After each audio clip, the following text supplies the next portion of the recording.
I pored svima ljudi.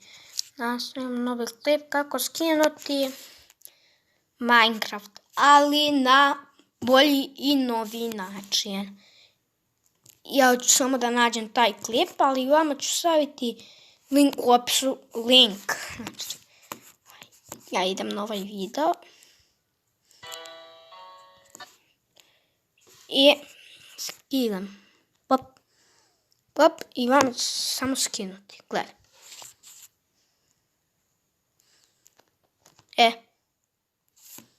Skinula se. I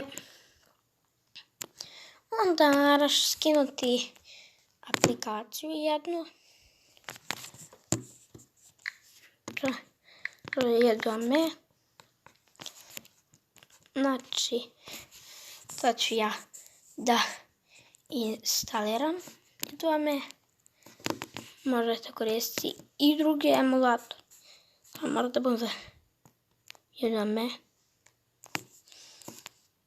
Evo ovako on izgleda. I to se instalira.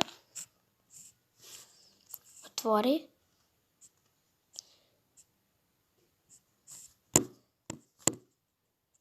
Kliknuti plusić. Download. I kliknuti ovo Minecraft Java Edition. I evo, sad će se to instalirati. Polako. I evo, kad se pitaju tu samo kliknite start.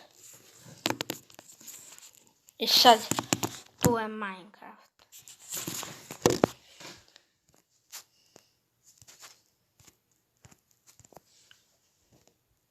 Evo vidite, Minecraft radi.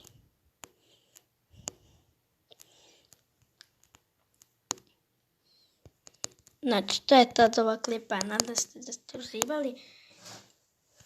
I veliki pozdrav. Ćao!